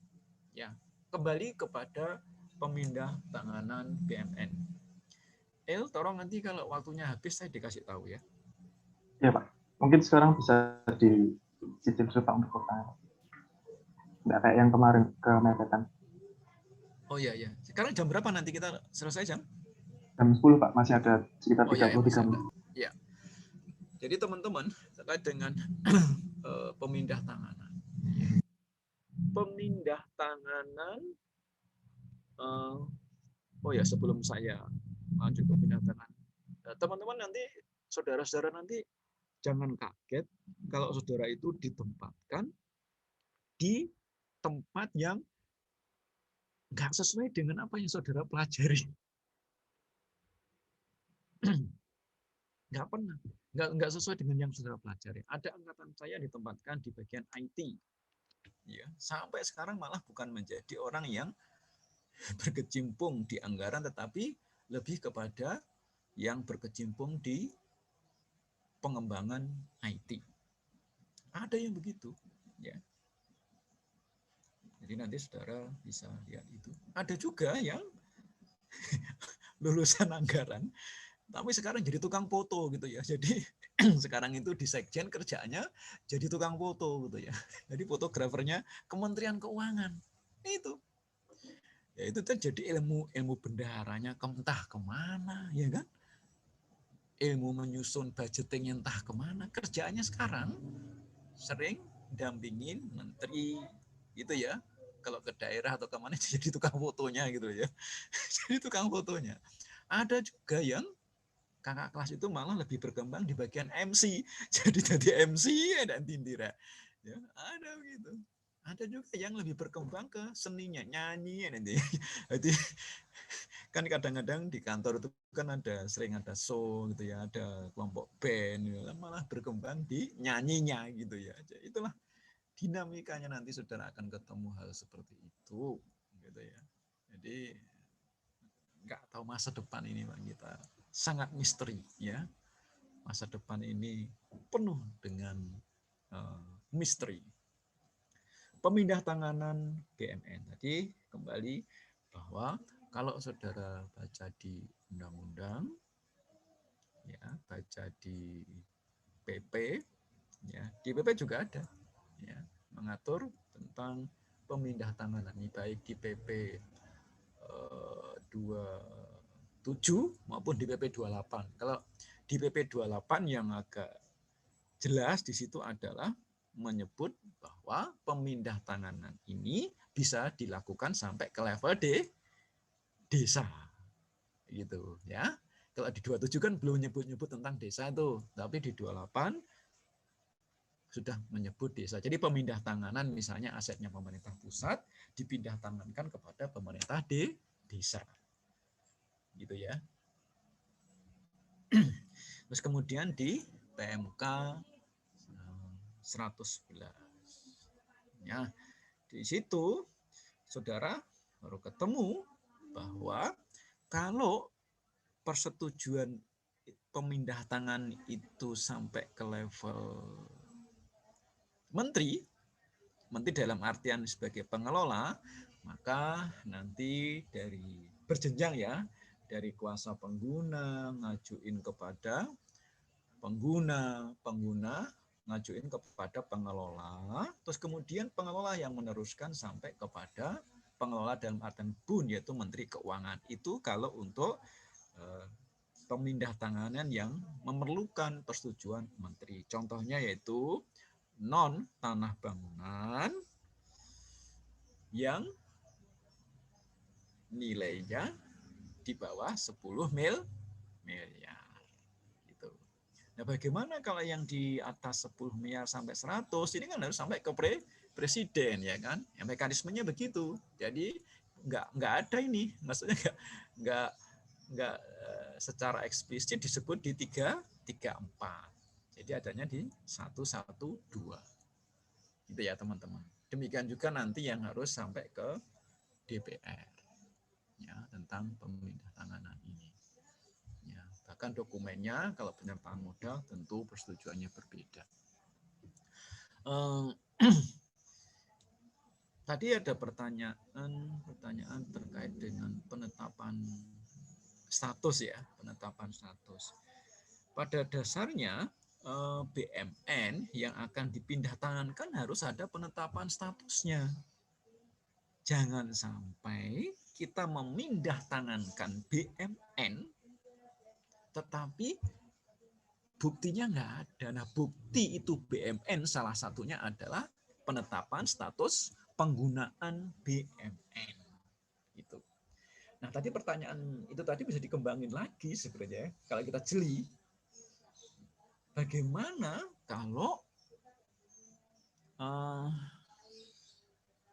kalau BMN-nya itu tidak memiliki atau tidak memiliki atau dikecualikan dari PSP, kan ada kan ya? Tadi udah dijawab kan ya? Jadi ada BMN loh yang tidak memerlukan penetapan status. Contohnya nih, BMN yang sejak awal diniatkan untuk dihibahkan, kan ada ya? Ya. Jadi sejak awal memang diniatkan untuk diserahkan kepada pihak lain. Nah, tadi di kaidah PSP, barang yang sejak awal itu diniatkan untuk dihibahkan nggak perlu penetapan status. Gitu. Nah, ini nggak perlu penetapan status, tetapi ketika di pemindahantanganan bahwa ada syarat penetapan status. Gitu kan ya. Maka harus ada bukti-bukti yang lain yang menguatkan. Biasanya, teman-teman, kalau barang yang sejak awal diniatkan untuk diibahkan itu sudah bunyi, sudah tercantum di dalam dokumen penganggaran. Jadi nanti dokumen yang dirujuk adalah di situ, gitu ya. Nah, ini kalau kita lebih dalemin lagi nanti bisa menarik. Di seluruh proses pemindah tanganan di bagian akhir itu ditindaklanjuti dengan apa? Tadi, teman-teman. Setelah proses pemindah tanganan selesai, ada tindak lanjutnya, yaitu tindak lanjutnya berupa apa? Penghapusan ya. Penghapusan, Pak. Penghapusan. Nah, kalau barang yang tidak ada PSP-nya, tidak ada penetapan statusnya, apakah juga harus dilakukan penghapusan? Ayo, piye? Piye gue? Ya.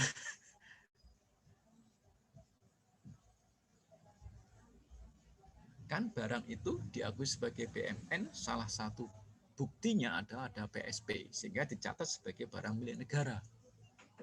Nah, kalau barang itu sejak awal memang diniatkan untuk diserahkan kepada pihak ketiga, kan tidak ada PSP. Nah, kalau tidak ada PSP, apakah tetap dicatat sebagai BMN? Ya kan? Kalau dicatat sebagai BMN, maka wajar nanti setelah barang itu betul-betul dipindah tangankan ke pihak lain, harus ada mekanisme penghapusan. Namun, apabila barang tersebut sejak awal tidak dicatat sebagai BMN, ketika dilakukan pemindah tanganan, apakah tetap juga harus dilakukan penghapusan? Itu ya. Menarik ya. Jadi memang saudara harusnya sudah ke analisis gitu ya. Nah, ini akan ketemu jawabannya apabila saudara membaca regulasi tentang penetapan status, regulasi tentang penatausahaan BMN, regulasi tentang pemindah tanganan, kemudian regulasi tentang penghapusan. Memang harus dibaca semuanya baru supaya nanti kita bisa konstruksinya itu dapat. Tapi kalau hanya salah satu saja yang kita baca, nanti konstruksinya tidak dapat. Gitu ya. Jadi saudara tingkat 3 harus sudah mulai belajar mengkonstruksi sebuah kasus. Bahwa kasus itu biasanya nggak berdiri sendiri. Ada kaitan-kaitan dengan yang lainnya. Gitu ya. Terus tadi juga ada pertanyaan, apakah dalam hibah itu butuh penilaian, teman-teman? Tadi kan ada yang bertanya, kenapa di dalam hibah itu tidak atau melibatkan penilai pemerintah sama penilai publik gitu ya? Itu kan ya tadi ya. Nah, pertanyaannya, apakah di dalam hibah itu dibutuhkan penilaian? Dibutuhkan nggak, teman-teman? Tidak, Pak. Tidak, karena sejak awal kan sudah disebutin kemarin kan ya, di dalam pemindah tanganan ini yang membutuhkan penilaian hanya 3, yaitu jual, tukar-menukar, dan penyertaan modal pemerintah. Sedangkan hibah tidak. Lalu bagaimana nilai yang ada di hibah? Ya, saudara-saudara, kalau di teknisnya, kalau saudara lihat di isi belangko-belangko itu kan ada tuh ya, nilai ya, nilai yang harus dicantumkan di dalam dokumen hibah. Kan ada nilai perolehan, ya kan ya? Terus kemudian setelah itu kan ada penyusutan dan lain-lainnya itu, nanti nilai akhirnya berapa. Itulah yang dijadikan patokan nilai ketika akan melakukan hibah. Ini ada kaitannya. Kenapa kok nggak melibatkan penilaian? Teman-teman sekalian, hibah ini kan opsi. Kemarin di awal, kalau masih bisa dijual, otomatis pemerintah harus bisa memilih opsi jual. Ketika dijual gak iso, dimanfaatkan nggak mungkin, maka opsi berikutnya adalah dipindah tangankan. Dipindah tangankan pun dipilih. Ya, dijual, ditukar, atau sebagai penyertaan modal. Ternyata yang mungkin hanya hibah. Nanti pun setelah hibah pun, ketika dihibahkan ternyata nggak ada yang mau hibah nih, nggak mau nerima nih. Ya, maka bisa opsi berikutnya yaitu pemusnahan. Gitu ya. Pemusnahan. Ini bisa karena kondisi fisik atau juga karena aturan tertentu. Ya, jadi sehingga ketika hibah ini tidak dibutuhkan penilaian. Nah, teman-teman, kalau saudara baca cermat lagi di dalam dokumen pelaksanaan hibah ini, ada yang disebut bahwa hibah itu, orang yang menerima hibah itu harus menggunakan hibahnya sesuai dengan BAST. Contohnya begini, ketika tempat saya, yayasan di tempat saya itu pernah mendapatkan hibah dari Direktorat Jenderal Anggaran berupa itu loh, Rek, komputer bekas, ya, printer bekas, gitu kan. Mungkin orang yayasan kan senang-senang aja nerima hibah kan ya. Wah, tanda tanganin aja. Wah, alhamdulillah ini dari DJA ini bagus, kayak kasihlah tuh printer. Kasihlah itu komputer. Ternyata ya kan, printernya wis rusak ya, kurang ajar ini, kurang ajar DJA ini buang sampah aja ini. Namanya orang kampung kan seneng-seneng aja kan bro, ngelihat, wih printer gede-gede padahal ketika dipakai udah nggak bisa ini kurang ajar. Jadi nanti saudara kalau menerima hibah tolong dicek betul. Maksudnya nanti saudara misalnya ada punya yayasan atau saudara ngelola lembaga-lembaga sosial, lembaga keagamaan, kalau mau dikasih hibah oleh kementerian lembaga, saudara harus cek betul. Ya, ada itu printer toh, kok bukan printer, apa itu komputer yang masih kayak tabung itu loh ya, kan jumlahnya kan banyak. Ketika dicek ada yang di dalamnya tuh CPU-nya itu, motherboard-nya udah nggak ada. TK Gak bener ini. Ini orang-orang dolim ini kalau doa kan makbul ini kan ya. Mudah-mudahan pemerintah Indonesia nggak keluar dari jerat hutang. Coba kalau didoain begitu gimana kan ya. Bener nambah hutang terus akhirnya kan. Jadi teman-teman tolong ya, nanti hati-hati. Nah, tadi kembali kepada statement itu. Kembali kepada statement, bagaimana ini cara ngontrolnya? Bagaimana cara ngontrolnya? Firdaus di belakangmu ini siapa, Fir? Oh, kakak saya itu, Pak. Oh iya. Tak kira kamu di tempat servis Oppo gitu kan, ada printer, ada macam-macam, kayak tempat servis HP gitu loh ya. Enggak, Pak, di rumah, Pak. Banyak alat-alatnya gitu ya. Itu ada organ tunggal juga ya di belakangmu ya. Iya, Pak, ada keyboard. Iya. Lengkap ya rumahmu, bisa macam-macam ini ya. Ada printer ya, ada guci ya, ada bantal ya. Oke ya. Multimedia ya. Baik. Nah, sampai endi tadi goro-goro Firdaus ini ya. Atau muncul dengan segala. Itu yang kuning-kuning itu apa itu? Maskot apa ya? Boneka itu, Pak, boneka. Iya. Kayak gurita gitu ya? Iya, Pak, benar, Pak. Jadi supaya menginspirasi kamu nanti kalau punya bisnis harus menggurita gitu ya? Boleh, bisa, Pak, bisa kayak gitu. Iya, harus punya filosofi lah gitu ya. Gurita itu kan begitu sifatnya, menjalar kemana-mana. Gitu. Gurita itu kalau tangannya kepotong, tumbuh lagi nggak? Jari-jarinya kepotong itu kira-kira tumbuh lagi nggak, teman-teman? Halo? Masih tumbuh, Pak. Kalau Tumbuh lagi. Jadi saudara kalau punya simbol ya, gurita itu menginspirasi saudara sebagai simbol kehidupan. Jadi saudara jadi orang yang nggak mau menyerah, terus selalu ingin ekspansif gitu ya. Dan ekspansif pun kalau kepentok, putus, nggak apa-apa. Nanti tumbuh lagi, ekspansi terus. Ya.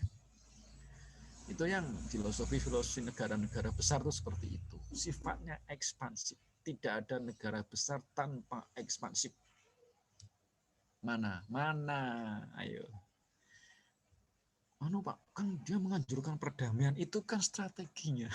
Ayo kita jaga perdamaian. Tapi dia ekspansif. Ini kuliah apa nih? Kuliah kebangsaan atau kuliah apa nih? Saudara ada wawasan kebangsaan nggak? Kita kalau di wawasan kebangsaan itu kan cuma diajari bagaimana kita mempertahankan kan ya. Iya kan, benar nggak? Pernah nggak kita diajari bagaimana kita ekspansif? Enggak ya? Nggak tahu tuh pelajarannya di mana ya? Di militer ya kali ya? Atau di mana? Jangan-jangan di militer pun enggak ya?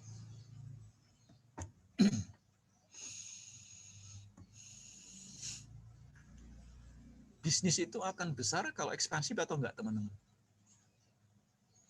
Iya, Pak. Harus ekspansif. Ya, ekspansif.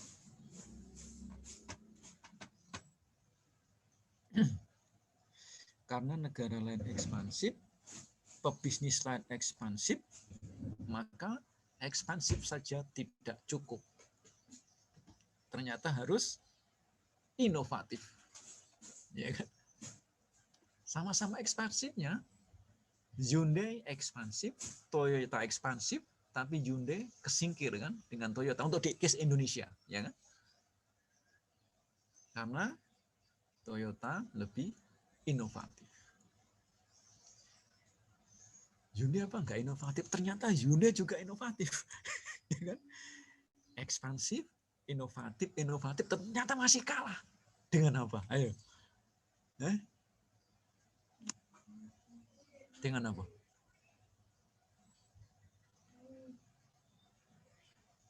Backup lagi, politik. Iya para bro, ya kan? Politik bro.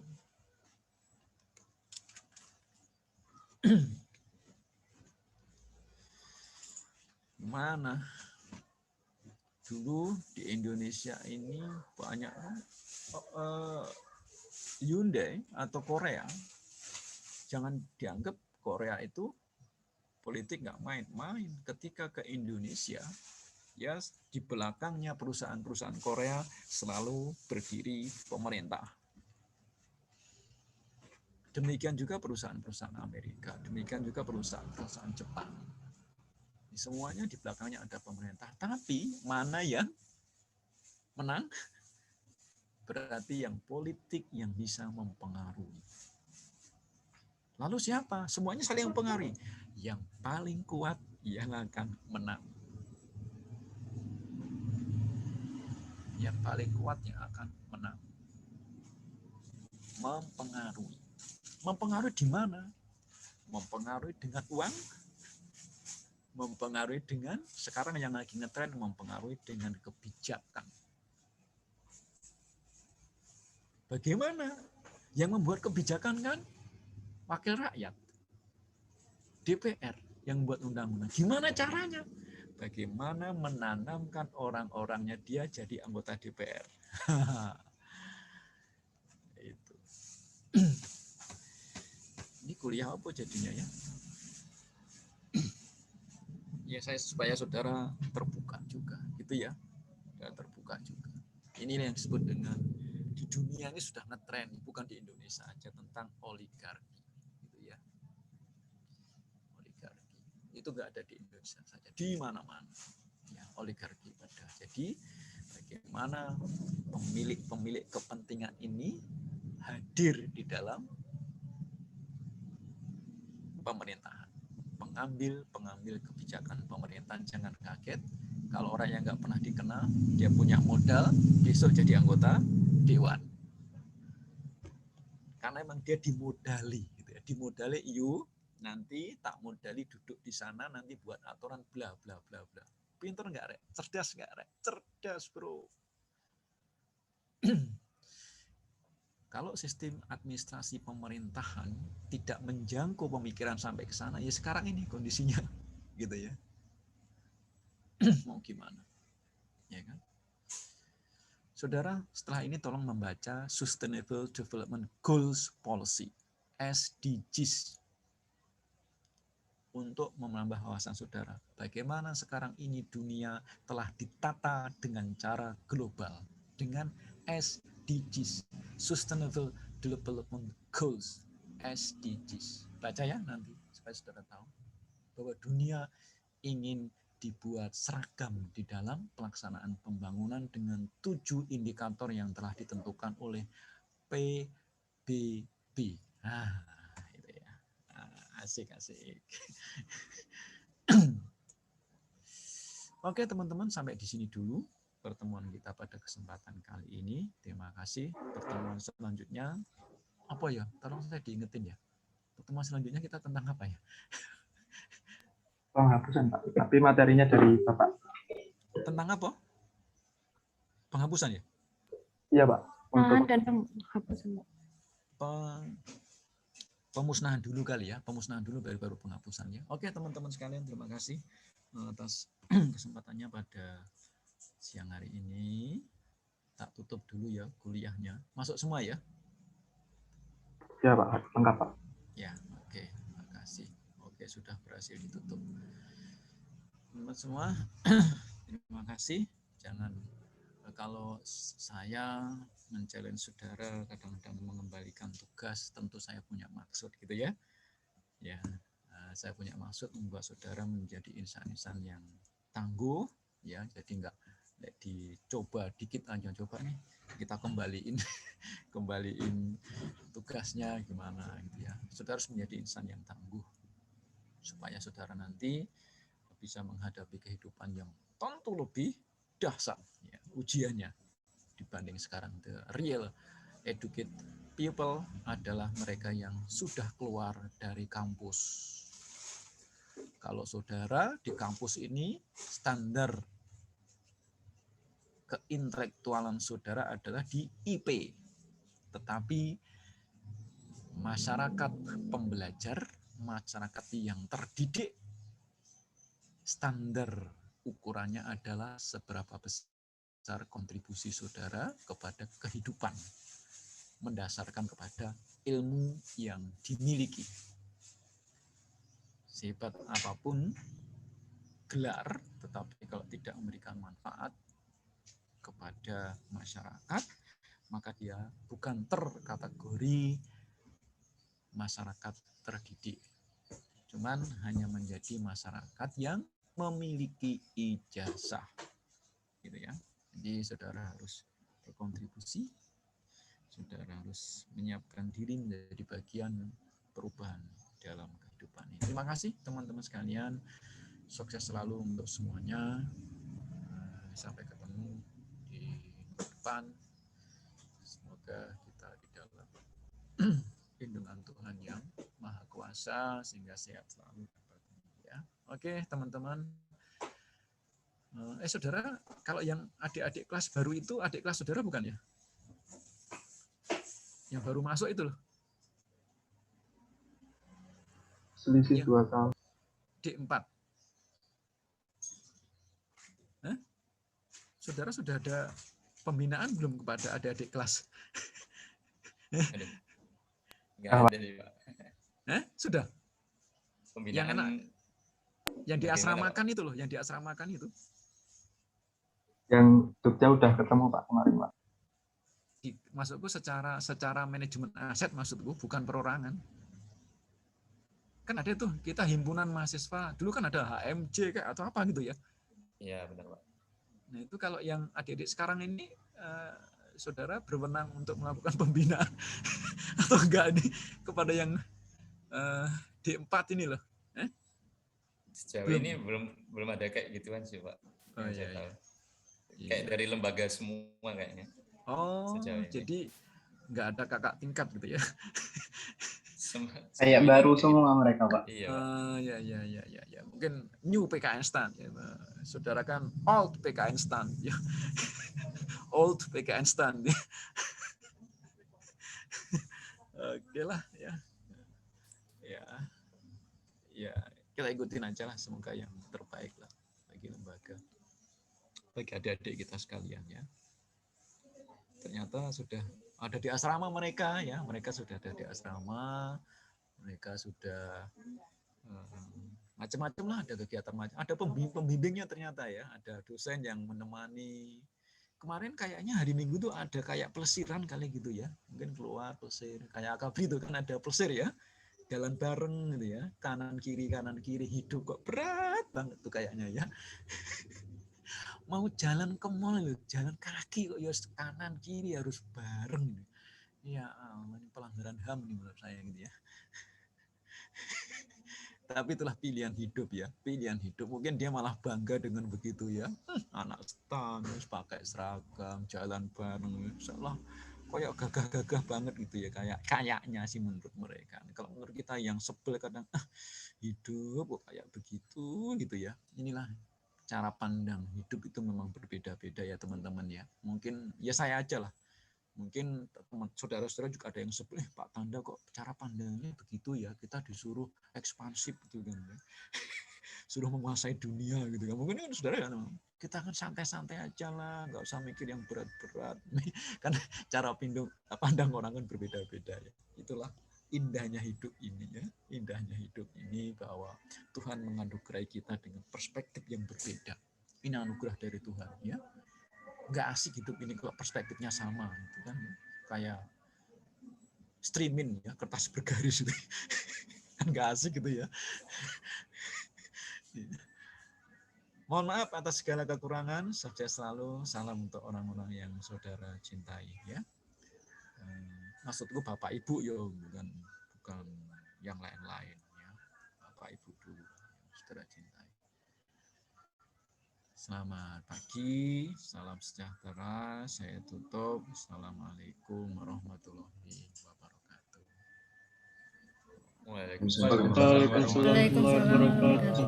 Terima kasih Bapak. Terima kasih Pak. Sehat-sehat, Terima Pak. kasih Pak.